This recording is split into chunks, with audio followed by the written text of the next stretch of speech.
বিশ্ববিখ্যাত একজন আল্লাহর ওলি, তার নাম মালিক ইবনে দিনার আল ইরাকি আল বসরি। অ্যাটেনশন, আল্লাহর একজন ওলির নাম মালিক ইবনে দিনার। পৃথিবীর এমন কোন মুহাদ্দিস নাই যে ওনার জীবনী না লিখেছেন। উনি এত বড় ওলি ছিলেন, কিন্তু শুনলে আশ্চর্য হবেন, উনি প্রথম জীবনে মদও পাইছিলেন, নেশাগ্রস্ত ছিলেন। প্রশ্ন রাখতে পারেন, ফরিদ হুজুর, মদপায়ী ব্যক্তি কি করে এত বড় ওলি হলো? মদপায়ী, নেশাগ্রস্ত, কিন্তু ওলি হয়ে গেল। কি করে হলেন তিনি? লাইলাতুল বরাতের রাত্রিবেলা, কোন কোন বর্ণনা আসছে কদরের রাত্রিবেলা তিনি বসে বসে মদ পান করতেন। চিন্তা করেন তো, কদরের রাত্রি মানুষ মদ পান করে, সে কত বড় নিকৃষ্ট, সে কত বড় নিকৃষ্ট যে কদরের রাত্রে সে মদ পান করে। আমার দিকে তাকান। তুমি একদিন ওয়াজ করতেছে হযরত মালিক ইবনে দিনার রাহমাতুল্লাহি আলাইহি। একজন মুসল্লি দাঁড়ায় বলল, ও মালিক ইবনে দিনার, আমি তো তোমার কয়দিন আগেও দেখছি তুমি এই মদ পান করিয়া মদের দোকানে বুম হয়ে পড়ে থাকতে। বক্তা হইল কবে? আল্লাহু আকবার। না না, আরো জোরে জোরে জোরে জোরে বলে, তুমি মদ পান করে নেশা করে পড়ে থাকতে, তো এ বক্তা কবে হইলে? তুমি এত সুন্দর সুন্দর নসিহত করতেছো, তোমার এই পরিবর্তন কেমনে হইল? ব্রাহ্মণবাড়িয়াবাসী খুবই মনোযোগ দিয়ে কথাগুলি শুনে যাবেন। ও মুসলমান, মালিক ইবনে দিনার ওয়াজ করতেছে। লোকটা ডাক দে, বলো, মালিক, তোমার না কয়েক বছর আগে নেশাগ্রস্ত পাইছি, নেশা করে তুমি বুধ হয়ে পড়ে থাকতা। ওয়াজ করো কবে থেকে? তুমি ভালো হলে কবে থেকে? কেমনে তুমি ভালো হলা? মালিক ইবনে দিনার আল ইরাকি বলতেছে, আল্লাহর বান্দা, একটা ঘটনা আমার জীবন আজকে পরিবর্তন করে দিয়েছে। বলে, কি ঘটনা? বলে, ঘটনা হলো, আমি রাত্রি ভর মদ পান করতাম। আমি কাস্টম অফিসার ছিলাম, ট্যাক্স আদায়কারী ছিলাম। আমি ট্যাক্স উঠাইতাম, অনেক পয়সার মালিক ছিলাম। ওই পয়সা দিয়ে মদপান করতাম। আমি কদরের রাত্রিবেলা আমি মদপান করেছি। আমার একটা ছোট্ট মেয়ে বাচ্চা হলো। মেয়েটা বড় আদরের ছিল আমার খুব মায়া করতো, ভালোবাসতো। আমারে সারা মেয়ে বাচ্চাটা কিছুই বুঝতো না। মালিক ইবনে দিনার আল ইরাকি বসরি রাহিমাহুল্লাহ তাআলা ডাক দিয়ে বলতেছে, দুনিয়ার মানুষ, একদিন মদের বোতল নিয়ে, মদের পেয়ালা নিয়ে আমি বসে আছি। মদের পেয়ালা নিয়ে আমি বসে আছি। মদের পেয়ালা নিয়ে আমি বসা। এমন সময় মদ পান করতেছি, ছোট্ট মেয়েটা দৌড়ে আসছে। কচি কচি হাত দিয়ে আমার মদের ছোট ছোট পেয়ালাগুলি ঠেলে ঠেলে মেয়েটা ফেলে দিচ্ছিল। মেয়েটা আমার বড় আদরের ছিল, আমার কাছে ভালোই লাগতেছিল। কিন্তু পরের বছরে আমি আবার কদরের রাত্রিবেলা বসে বসে মদ পান করি। সেই দিন মদ পান করার সময় আমার চোখে জল এসে গেল। আমি চোখের পানি ফেলে ফেলে কান্না করতেছিলাম আর চিন্তা করতেছিলাম, এই যে আমার মেয়েটা গত বছরে আমার মদের গিলাস ফেলে ফেলে দিল, আর আজকে আমার মেয়েটা 3 মাস আগে ইন্তেকাল করে কবরস্থ হয়ে গেছে। হুজুর, আপনি বলে দেন, ইন্নাল মাউতাল্লাযী তাফিরুনা মিনহু ফাইন্নাহু মুলাকীকুম।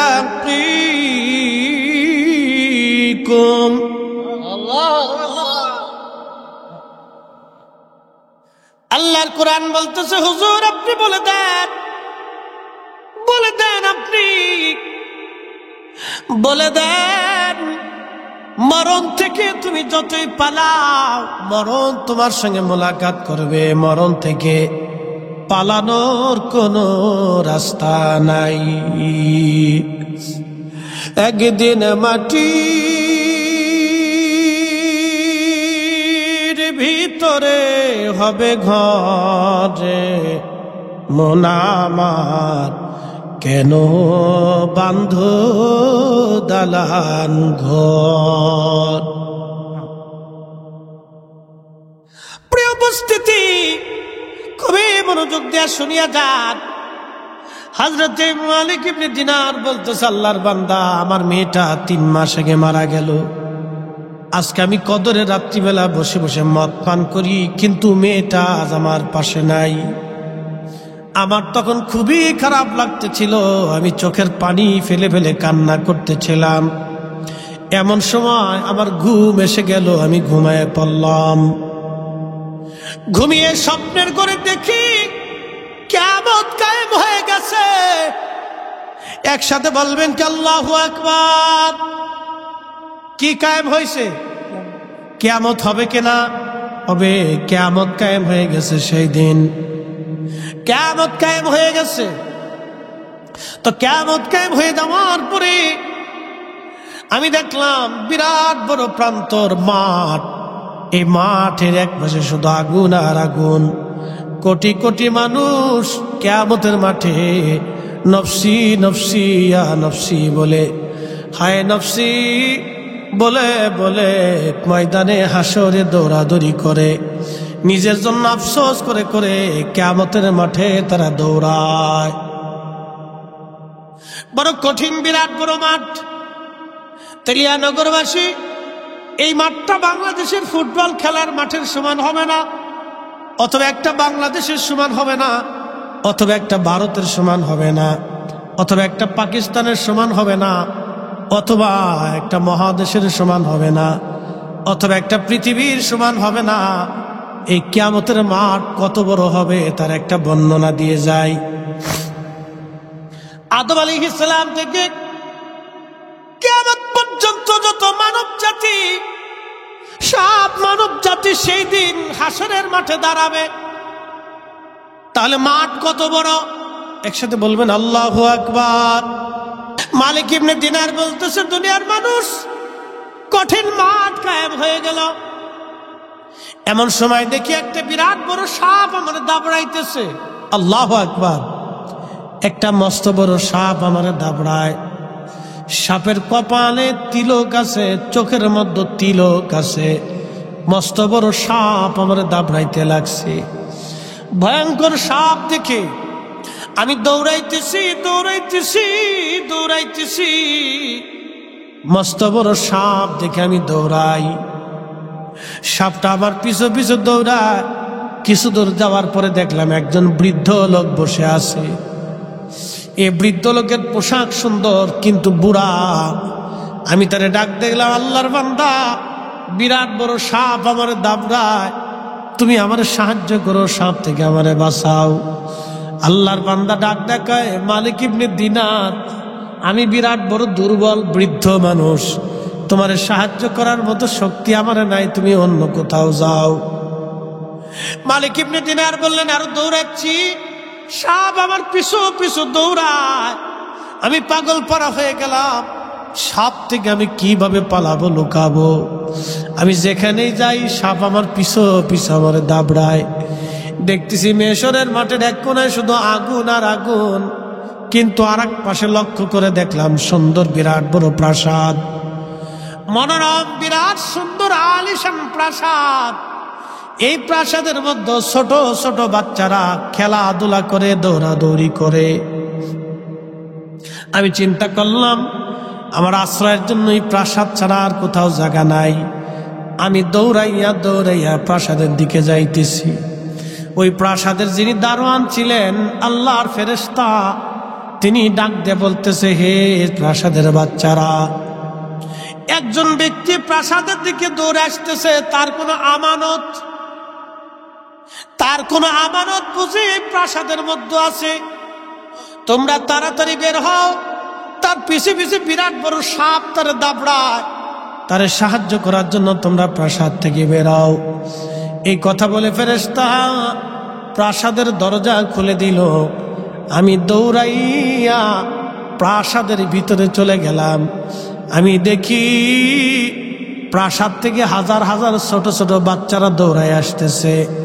এর ভিতরে দেখলাম আমার সেই ছোট্ট মেয়েটা। চিৎকার মেরে জোরে বলেন আল্লাহু আকবার।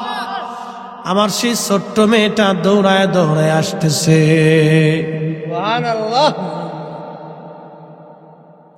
আমার এই ছোট্ট মেয়েটি দৌড়াইয়া দৌড়ে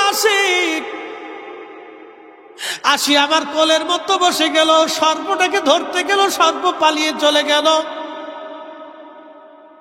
ওই সুন্দর জান্নাতের প্রাসাদের ভিতরে আমি বসলাম। আমার মেয়েটা আমার কোলের মধ্যে বসলো। ছোট্ট কালে মেয়েটা যেমন আমার দাড়ি ধরে টানতো, আমার বুতাম ধরে টানতো, আমার সাথে খেলা করত, দৌড়াদৌড়ি করত।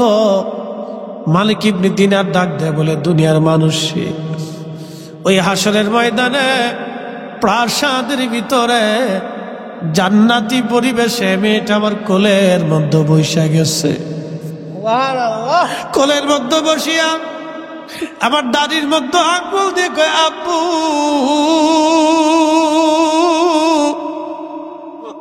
তোমার কি এখনো সময় হয় নাই? তুমি মদপাই থেকে ফিরে আসবা। তোমার কি এখনো সময় হয় নাই? তুমি নামাজের দিকে ফিরে আসবা। তোমার কি এখনো সময় হয় না আব্বু? তুমি আল্লাহর দিকে ফিরে আসবা।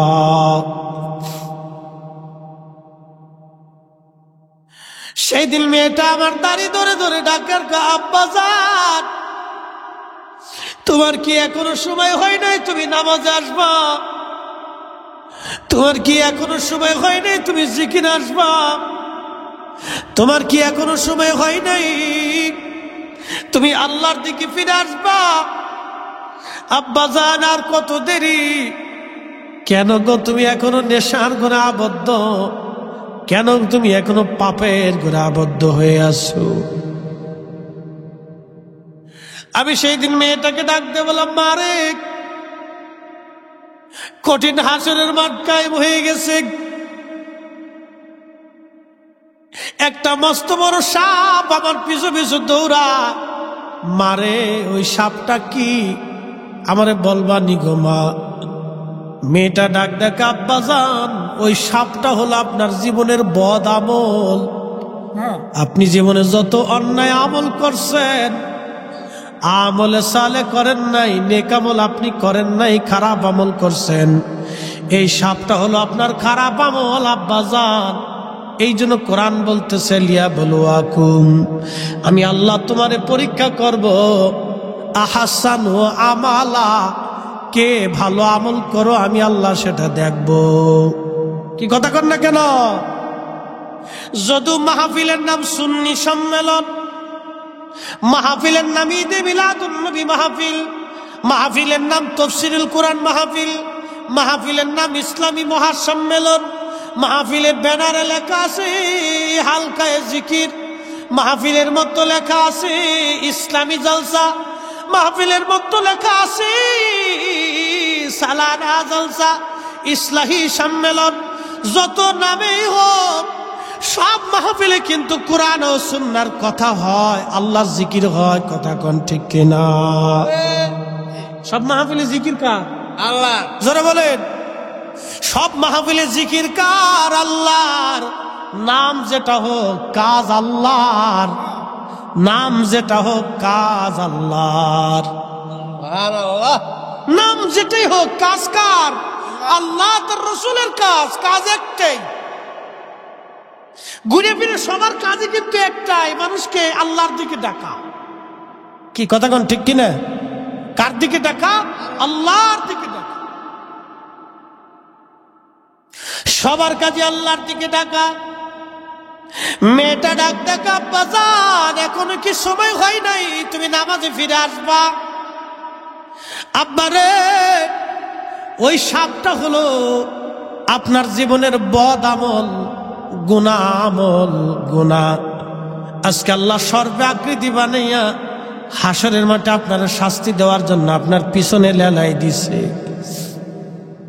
মালিক ইবনে দিনার ডাক ডাকা মারে, ওই যে আম্মা হাসরের ময়দানের পাশে একটা বৃদ্ধ লোকরে দেখলাম সুন্দর পোশাক পরারে মা, ওই বৃদ্ধ লোকটাকে মেয়েটা ডাক দেখা আব্বা যান, ওই বৃদ্ধ লোকটা হলো আপনার নেক আমল। আপনি নেক আমলটারে বুড়া বানায় রাখছেন, নামাজে যান না, রোজায় যান না, জিকিরে বসেন না, মাহফিলে আসেন না, আল্লাহর পথে দান সদকা করেন না আব্বা যান, মদপায়ী হন, খারাপ কাজ করেন, অন্যায় কাজ করেন, এইগুলি হলো আপনার বদ আমল। আপনি নেক আমলটারে দুর্বল করে রাখার কারণে বাবাজি, আব্বা গো, ওই নেক আমলটাকে আল্লাহ বৃদ্ধ বানিয়ে হাসরের মাঠে বসায় রাখছে। আপনি ওই নেক আমলের কাছে সাহায্যের জন্য গিয়েছিলেন, কিন্তু নেক আমলটাকে দুর্বল করে রাখার জন্য কিয়ামতের ময়দানে নেক আমল কাজে লাগে নাই। আব্বাজান, এখনো কি সময় হয়নি আপনি আল্লাহর পথে ফিরে আসবেন? আব্বাজান, আল্লাহর দিকে আসেন, আল্লাহর দিকে আসেন। আল্লাহর কোরআন বলতেছে, ইয়া আইয়ুহান নাবিয়্যু ইন্না আরসালনাকা শাহিদ। আল্লাহ, হ্যাঁ নবী, আমার হাবিব, আমি আল্লাহ আপনাকে পাঠাইলাম দুনিয়াতে, আপনি দুনিয়ার সমগ্র জাতির জন্য আপনি সাক্ষী। শাহিদাও ওয়া মুবাশশিরাও ওয়া নাযীরা, 2 নম্বর আপনি ভীতি প্রদর্শনকারী। মোল্লা সাহেব উপরে আসেন, না উপরে আসেন, উপরে আসেন, মাসুদ ভাই, মোল্লা সাহেব চেয়ার একটু দৃশ্যে পড়েন, আল্লাহুম্মা সাল্লি আলা সাইয়্যিদিনা মাওলানা মুহাম্মদ। হ্যাঁ, জবান খুলে, আলা আলি সাইয়্যিদিনা।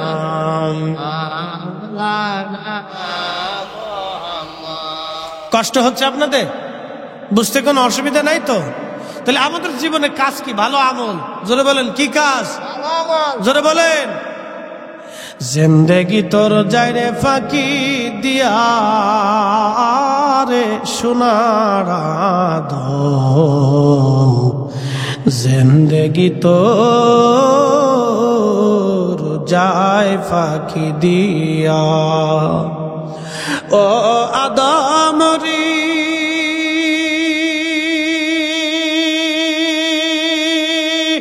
পাক ধরিয়া গেছে তারি, দন্তবাসে গোটা চারি, সমন জারি গিয়াছে করিয়ারে সোনার আদম, জিন্দেগি তো যায় ফাঁকি দিয়া। খুব মনোযোগ দিয়ে হযরত মালিক ইবনে দিনার আলী রাখি ডাকতে বলে, মা, কিন্তু বিষয় বুঝলাম না, এই প্রাসাদে কারা? আল্লাহু আকবার। বলে, মারে এই প্রাসাদে কারা? বলে, আব্বাজান, ছোট্টকালে যে সন্তানরা বাবা মার কোল খালি করে চলে আসে, এই প্রাসাদে আল্লাহ তাদেরকে জায়গা করে দেয়। অনেকের বাচ্চা মারা যায় না ছোটকালে? বাচ্চা মারা যায়। বাচ্চা মারা গেলে কখনো সাবধান, এই যে আপনারা হই হুল্লা করে মায়েরা ধৈর্য হারা হয়, জানি এটি স্থির থাকা বড় কষ্ট।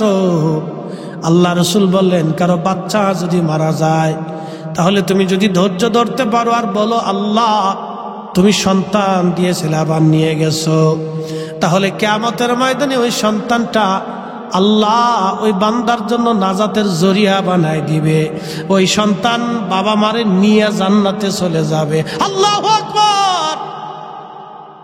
হাজিরিন, তেলিয়ানগরবাসী, ব্রাহ্মণবাড়িয়াবাসী, মেয়েটা ডাকতে বলতেছে, আব্বাজান, এই প্রাসাদের ভিতরে ছোট ছোট বাচ্চারা মায়ের কোল খালি করে যারা ফিরে আসছিল আল্লাহর দরবারে, আল্লাহ তাদেরকে জান্নাতের প্রাসাদের মধ্যে আসছে। তারা এখানে খাওয়া দাওয়া খেলাধুলা করে আনন্দ ফুর্তি করে। বলে মা তোমারেও কি আল্লাহ এখানে রাখছে? বলে হ্যাঁ আব্বাজান, আমার এখানে আল্লাহ রাখছে। তবে আব্বাজান, আমি আপনার সেই কন্যার সন্তান, আজকে কঠিন বিপদের দিনে আপনি আমার কাছে আসছিলেন, যার কারণে আমি আপনার আজকে ওই কঠিন বিপদ থেকে সাহায্য করতে পারলাম। আব্বা গো, এখনো সময় আছে, আপনি আল্লাহর দিকে ফিরে আসেন। এখনো সময় আছে, আপনি আল্লাহর দিকে ফিরে আসেন আব্বাজান। মালিক ইবনে দিনারের ঘুম ভেঙে গেল। ঘুম ভেঙে যাওয়ার পরে তিনি অজু গোসল করে তওবা করলেন আল্লাহর দরবারে, আল্লাহ আর জীবনে কোনোদিন অপরাধ করব না। মালিক ইবনে দিনার বলেন, ও আল্লাহর বান্দা, সেই দিন সকালবেলা থেকে ফজরের নামাজ থেকে শুরু করলাম, আমার কোটি কোটি টাকাগুলি আল্লাহর রাস্তায় দান করে দিলাম, দাসী বাদী সব আজাদ করে দিলাম, দুনিয়া থেকে জুদা হইয়া আমি আল্লাহকে খুশি করার জন্য রাস্তায় বের হয়ে গেলাম। আমি এত পরিমাণে পরিবর্তন হলাম, দুনিয়া বিরাগী হয়ে গেলাম। আজকে সবার সামনে ওয়াজ করি, সবার নসিহত করে বুঝাই, আল্লাহ আমার পরিবর্তন করেছেন, হেদায়েত দিয়েছেন। এই জন্য হেদায়েত কার মাধ্যমে হবে, কে কোন সময় হবে, আমাদের কারো জানা নাই। কথা কোন ঠিক কিনা? এই জন্য নিন্দাবন্ধ, গালিগালাজ, কটূক্তি এগুলি আমাদের করা অনুচিত। আমাদের এখন আমরা যে পরিবেশে আছি সারা বাংলাদেশে, আমাদের সব আলেমদেরকে সহনশীল হতে হবে। আগের সব জিনিস ভুলে যেতে হবে। আগের সব কি করতে হবে, ভুলে যেতে হবে। আগে আমরা অনেক ভুল হয়েছে, আমারও হয়েছে। আমি নিজেও আগে কটূক্তি করতাম, ভিন্ন মতের যারা আছেন তাদেরকে কটাক্ষ করতাম। পরে দেখলাম যে না, এটা ঠিক না। আল্লাহ রসুল জীবনে কোনোদিন করেন নাই, আল্লাহ নবী করেন নাই, পৃথিবীর কোন উলামা, ফুদালা, ওলি, আউলিয়া, সফি, সুফিরা দিন কায়েম করছে। শাহজালাল এমনি মুজারিদি আসছে, যুদ্ধ করছে, কিন্তু কটুবাক্য ব্যবহার করে নাই। আল্লাহ রসুলকে কাফেররা কষ্টের পর কষ্ট দিয়েছে, কিন্তু নবীর জীবনে একটা কটূক্তি শব্দ কোনো কাফের সম্পর্কে করেন নাই। সাহাবীরা দেখেন, সাহাবীদেরকে মারছে, কাটছে, কত কষ্ট দিছে, তারপরে কোনো সাহাবী কোনো কাফেরকে গালি দেন নাই। এই জন্য কটূক্তি করে, খারাপ শব্দ ব্যবহার করে কোনো আলেমকে হেয় করা, এটা আমাদের জন্য অনুচিত। এটা আল্লাহ আমাদেরকে মাফ করুক, সকলে বলে না আমিন। এগুলো ভুল। এই ভুল থিম থেকে বের হইয়া আমরা এখন সারা বাংলাদেশে যে পরিস্থিতি আসছে, আমরা রাষ্ট্রের কাজে, দেশের জন্য সব দলের লোক, ওলামায়ে কেরাম যদি ঐক্যবদ্ধভাবে কাজ করে, তাহলে আমার দেশ সোনার দেশ হয়ে যাবে। কথা বলেন ঠিক কিনা? আমার দেশ কি হয়ে যাবে? সোনার দেশে পরিণত হয়ে যাবে। সব ঘরানার, সব মাসলাকের, সব পীরের দরবারের সব লোকের ঐক্যবদ্ধ হয়ে যেতে হবে। দেশের প্রয়োজনে আমরা এক এবং অভিন্ন থাকতে হবে। কেউ কাউরে কটাক্ষ না করি, মতের অমিল হতে পারে, সেটা শালীনতার মাধ্যমে, মহাব্বতের মাধ্যমে আমরা সেই বিষয়টাকে উপস্থাপন করতে পারি। কষ্ট না দিয়ে, কটাক্ষ না করে, শক্তি প্রয়োগ না করে আমরা মহাব্বতের মাধ্যমে কাজ করি। আল্লাহ আমাদের বিগত দিনের সব ভুল ত্রুটিকে মাফ করে দিন।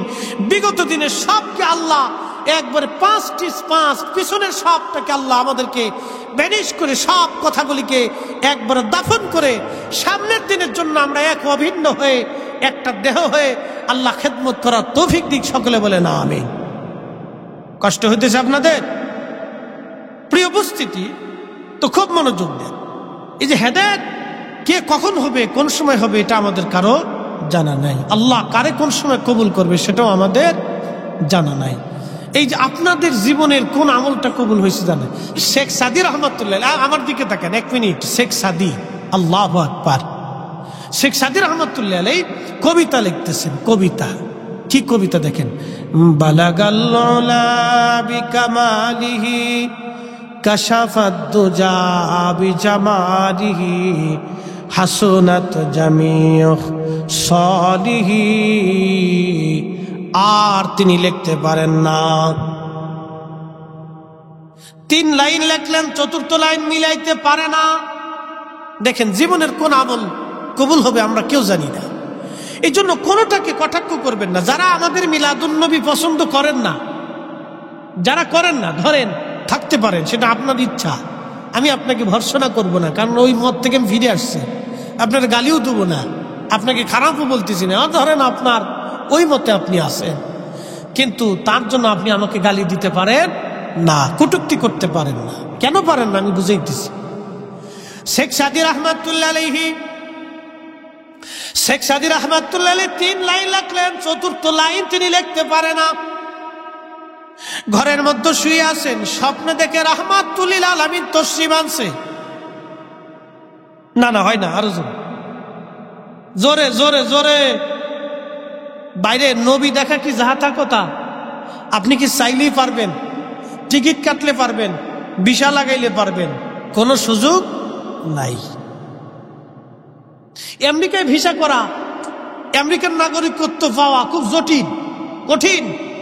রাশিয়ার নাগরিকত্ব পাওয়া খুব কঠিন। এটা যত কঠিন, তার চাইতে অপ্রেসিভ কঠিন আল্লাহ রসুলকে দেখা। কিন্তু যদি আল্লাহ নবী খুশি হয়ে যায়, তাহলে এর চাইতে সহজ আর কিছু নাই, ঠিক না? যদি আল্লাহ নবী খুশি হয়ে যায়, তাহলে এর চাইতে সহজ আর নাই। একসাথে বলবেন আল্লাহু আকবার। তো শেখ সাদী রহমাতুল্লাহ আলাইহি 3 লাইন লেখার পরে আর লিখতে পারে না। আল্লামা শেখ সাদী রহমাতুল্লাহ আলাইহি ঘুমানো, স্বপ্ন দেখতেছে রাহমাতুল লিল আলামিন তশরিফ আনছেন। এসে বলতেছে, সাদী তুমি কি লেখো? সুবহানাল্লাহ বলবেন না। শেখ সাদী ডাক দিয়ে বলতেছেন, ইয়া রাসূলুল্লাহ, ইয়া হাবিবাল্লাহ, নালায়েক গুনাহগার আর কি লিখবে? আমি সাদী আপনার প্রশংসা গাথা লিখতেছি, আপনার নাতে রাসূল লিখতেছি। বালাগাল উলা বিকামালিহি কাশাফাদ দুজা বিজামালিহি হাসনাত জামিউ খুসালিহি। আল্লাহর নবী বলেন, সাদী তারপরে কি?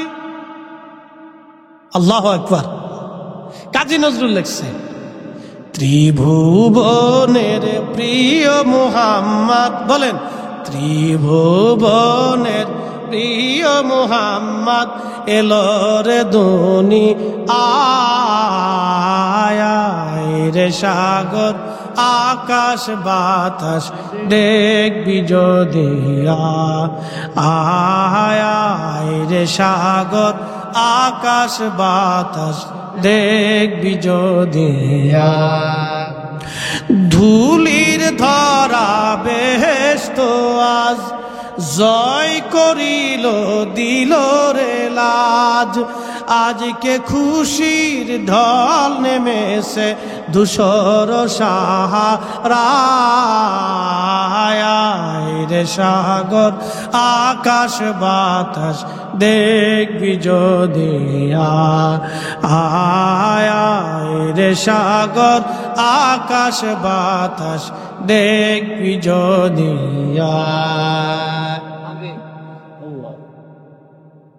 এই যে মিল, সন্ধে সন্ধে মিল আছে না? তো শেখ সাদী রহমাতুল্লাহ আলাইহি 3 লাইন লাগছে, 4th লাইনের ছন্দ মিলাইতে পারেন। আল্লাহর নবী ডাক দিলেন, সাদী 4th লাইন কোথায়? বলি, ইয়া রাসূলুল্লাহ, নালায়েক সাদী 4th লাইন মিলাইতে পারে না। আল্লাহর নবী ডাক দিয়ে বলেন, সাদী তুমি 4th লাইনে লেখো, সাল্লু আলাইহি ওয়া আলিহি। আল্লাহু আকবার। সাল্লু আলাইহি ওয়া আলিহি বালাগাল উলা বিকামালিহি কাশাফাদ দুজা বিজামালিহি হাসনাত জামিউ খুসালিহি সাল্লু আলাইহি ওয়া। কালেমা তাওহীদ আরশে লেখা, আল্লাহু আকবার। বামেতে মুহাম্মদ আকা, কালেমা তাওহীদ আরশে লেখা। বামেতে মুহাম্মদ বন্ধুর পাশে বন্ধু বসা, বন্ধুর পাশে বন্ধু বসা, কালে মাতে আসে প্রমাণ। বালাগাল উলা বিকামালিহি কাশাফাত তুজা বিজামালিহি হাসনাত জামিউ সালিহি সাল্লু আলাইহি ওয়ালিহি। প্রিয় উপস্থিতি, খুবই মনোযোগ দিয়ে শুনিয়া যান। আল্লাহর নবী বলেন, সাদি তুমি চতুর্থ লাইন লেখো। এই তো বালাগাল উলাবি সারা পৃথিবীতে আজও মুসলমানের জবানে জবানে এই গজল উচ্চারিত হয়। আল্লাহর নবীর পছন্দের গজল। শেখ সাদি রহমাতুল্লাহ আলাইহি মারা গেলেন। অ্যাটেনশন, ওই যে আগে বলছি যে আপনি কোনোটাকে ছোট করে দেখার সুযোগ নাই। আপনি নবীর মিলাদ, দুরুদ, দুয়া, জিকির, আজগার, এই যে মাহফিল, এইগুলিকে ছোট করে দেখার সুযোগ নাই। তো বুঝাইতেছি কোনটা আল্লাহর রসুলের দরবারে কবুল হবে আমাদের জানা নাই। অনেকে টুপি মাথায় দিলে টান দিয়ে ছিঁড়ে খুলে ফেলে দে, গার বেটা তুই এই বয়সে টুপি মাথায় দিস কে? অনেক বন্ধুরা দুষ্টুমি করে। আবার নামাজে গেলে অনেকে কয় বিরাট বড় মুসল্লি হয়েছে। অনেকে বলে না এরকম, বিরাট বড় মুসল্লি হয়েছে। এইগুলি কটূক্তি করা যাবে না, কষ্ট দেওয়া যাবে না। কারণ বান্দার কোনটা আল্লাহর কাছে পছন্দ হবে আমাদের কারো জানা নাই। এজন্য কোনো ব্যক্তি, কোনো গোষ্ঠী, কোনো মত সম্পর্কে থাকতে পারে, তাকে কটূক্তি করা যাবে না, গালি দেওয়া যাবে না, তার সম্পর্কে বাজে মন্তব্য করা যাবে না। সে একজনের প্রিয়, সে এক গোষ্ঠীর প্রিয়, এক লোকের প্রিয়। এই জন্য এগুলি থেকে আমাদেরকে বের হয়ে আসতে হবে। তো মনোযোগ দেন। শেখ সাদি রহমাতুল্লাহ আলাইহি ইন্তেকাল করছেন, মারা গেছেন। স্বপ্নে একজন আল্লাহর ওলি দেখতেছেন, সাদি আল্লাহ তোমার সাথে কেমন ব্যবহার করছে, বলো আল্লাহ কি তোমাকে মাফ করছে? শেখ সাদি রহমাতুল্লাহ আলাইহি ডাক দিয়ে বলতেছে, হ্যাঁ আল্লাহ আমার মাফ করে দিছে। না না, হয় না, আরো জোরে বলেন। আচ্ছা বলেন তো, আজকে আপনি রাস্তা দিয়ে যাচ্ছেন, হঠাৎ করে 10 কোটি টাকার একটা ব্যাগ আপনি পাইছেন, খুশি না? বিরাট খুশি হইল। চিন্তা করবে, বাপরে বাপ, এত টাকা কেমন হইল? টাকা বাদ দিলাম। রাস্তা দিয়ে যাওয়ার সময়, মাঠের ভিতর দিয়ে যাওয়ার সময় আপনি এক জায়গাটা এক ব্যাগ ভর্তি স্বর্ণ পাইলেন। তা আপনার মতো খুশি আর কেউ নেই, বিরাট বড় খুশি, হাই হাই পাইছি। কিয়ামতের মাঠে কবরের ভিতরে আল্লাহ যদি বান্দারে বলে, বান্দারে তোরে মাফ করে দিলাম, এর চাইতে বড় খুশি আর পৃথিবীতে কেউ হতে পারে? আল্লাহ তোমাকে মাফ করে দিলাম, আল্লাহ যদি বলে তোমার মাফ করে দিলাম, বান্দা বিরাট বড় খুশি। আল্লাহর ওলি শেখ সাদি রহমাতুল্লাহ আলাইহি বলতেছেন, আল্লাহ আমারে মাফ করে দিয়েছেন। তখন আল্লাহর ওলি জিজ্ঞেস করলেন, সাদি কি কারণে আল্লাহ তোমারে মাফ করছে বলবানি? শেখ সাদি রহমাতুল্লাহ আলাইহি বললেন, আল্লাহর বান্দা, আমি আমার নবীজির শানে নাতে রাসূল লিখছিলাম, বালাগাল উলা বিকামালিহি কাশাফাত তুজা বিজামালিহি হাসনাত জামিউ খুসালিহি সাল্লু আলাইহি ওয়ালিহি। এই নাতে রাসূল লেখার পরে নবীজি খুশি। আমি রওজা শরীফের পাশে দাঁড়াইয়া নাতে রাসূল গাইছিলাম। আল্লাহর নবী খুশি হয়েছিলেন। আমার ইন্তেকালের পরে আল্লাহ ডাক দিলেন, সাদি তোমার জীবনের কোন আমল আমি আল্লাহর কাছে মনোনীত হয় নাই, কিন্তু আমার নবীর শানে তুমি নাতে রাসূল লিখছিলা। আমার রাসূল তোমার নাতে খুশি হয়েছিল, সেই কারণে আমি আল্লাহ তোমারে মাফ করে দিলাম। না না, একসাথে জোরে বলেন আল্লাহু আকবার।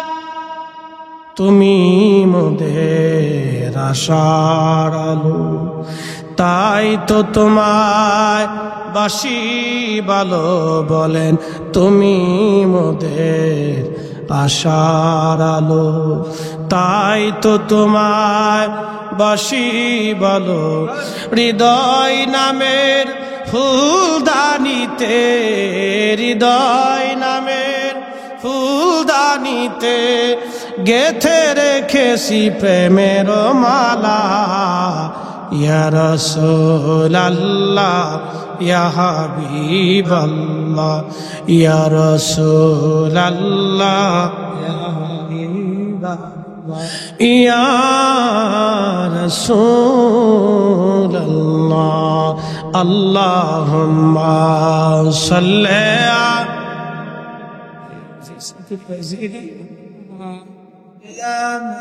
হ্যাঁ, জবান খুলে একসাথে। ওয়ালা আলি সাইয়্যিদিনা,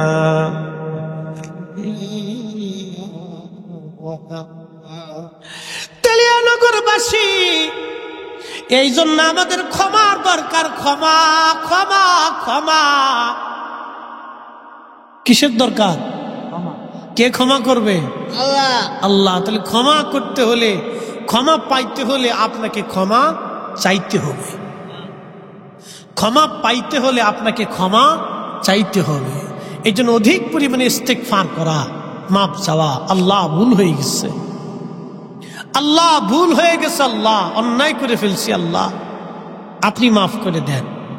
আপনি যখন কাতর হয়ে যাবেন, বিনয়ী বেশে মাথা নত করে রবের দরবারে মিনতির স্বরে আপনি আল্লাহর কাছে বলবেন, তখনই আল্লাহ আপনার ডাক শুনে ফেলবে,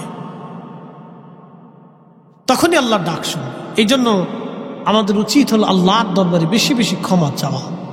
আমাদের ত্রুটি বিচ্যুতি সবার আছে, ভুল ছাড়া নবীরা ব্যতীত কোনো মানুষ নেই। ওলিরা হলো মাহফুজ, আর নবীদেরকে আল্লাহ মাসুম বানাইছেন। আর আমরা গুনাহ মার্কা, চলতে ফিরতে খাইতে নাইতে সব কাজে আমাদের গুনাহ হয়ে যায়, ভুল হয়ে যায়।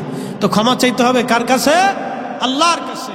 এই জন্য কঠিন কিয়ামতের মাঠ আমাদের সামনে আসন্ন, বেশি দিন নাই। মৃত্যু হওয়ার পরেই মেহশরের মাঠে আমাদেরকে দাঁড়াইতে হবে। তো এই কঠিন মাঠ থেকে যদি নবীর কদমের সুপারিশ আপনাকে পেতে হয়, তাহলে দুনিয়া থেকে আপনাকে নবীর গোলামি করে যাওয়াটাই জরুরি। কথা বলেন ঠিক কিনা? এই কথাটা মাথায় রাখতে হবে, হৃদয়ে বদ্ধ করে রাখতে হবে। এই জন্য চিন্তা করতে হবে, দুনিয়াতে আমাকে নরম ভাবে চলতে হবে, গরম হয়ে না। পৃথিবীতে যারা গরম ভাবে চলে তারা বেশি দিন টিকে না, নরম হয়ে চলতে হবে। কতক্ষণ ঠিক কিনা? দুনিয়াতে যারা গরম হয়ে চলে বেশি দিন তারা টিকে না, নরম হয়ে চলাটাই বুদ্ধিমানের কাজ। আমরা দুনিয়ার সম্পদ ক্ষমতার জন্য পাগল পারা হয়ে যাই, কিন্তু আমরা রকাবির যারা ছিলেন বুজুর্গ, তারা দুনিয়ার মোহে থাকতেন না, তারা আল্লাহকে খুশি করার জন্য থাকতেন, আখিরাতের নাজাতের জন্য তারা পথ চলতেন। তো এই জন্য আমাদের এইগুলি করতে হবে। তে মাহফিল চলমান থাকবে, সবাই বলে না মারহাবা। মাহফিলটা কি থাকবে? চলমান থাকবে। এই মাহফিল চলতে হবে, যে নামে হোক। আপনারা ঈদে মিলাদুন্নবী করেন, আর সোহাদায়ে কারবালা মাহফিল করেন, সুন্নি সম্মেলন করেন, আপনারা যে নামেই হোক, কাজ কিন্তু একজনের। সেই কাজ কার? একসাথে বলতে হবে, সেই কাজ কার? আল্লাহর। আজকে যত সময় কথা বলছি, আমি সব সময় বলছি আপনারা আল্লাহর দিকে, আমরা সবাই আল্লাহর দিকে ফিরতে হবে, আল্লাহ রসুলের গোলামির দিকে ফিরতে হবে। আমাদের সবার কাজ ওটা। পৃথিবীতে নরম ভাবে চলাটাই বুদ্ধিমানের কাজ। গরম যারা থাকে তারা বেশি দিন টিকে না, এটা লাস্টিং করে না। এই জন্য নরম ভাবে, মাটিও নরম, মাটির মতো হয়ে চলতে হবে। আল্লাহ নবী বললেন, তোমার যদি রাগ আসে তুমি দাঁড়ায় রইছো, বসে যাও। যদি তাও রাগ না মিটে তাহলে মাটির মধ্যে শুয়ে পড়ো।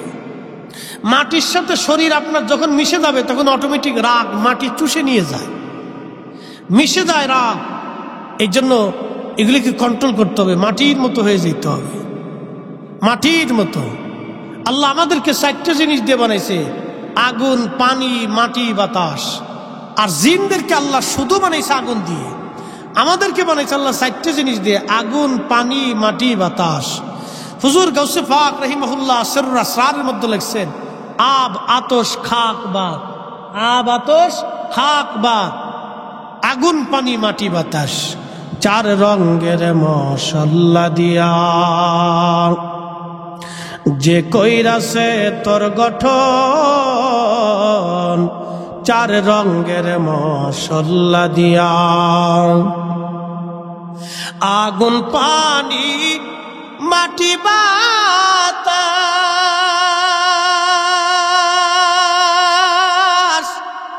একই যোগে করিয়া প্রকাশ আগুন পানি মাটি বাতাস একই যোগে করিয়া প্রকাশ ওরে দেখিলি না তুই কইরা তালাশ কোন জায়গা সে মহাজন চার রঙের মশলা দিয়া যে কইরাছে তোর গঠন চার রঙের মশলা দিয়া।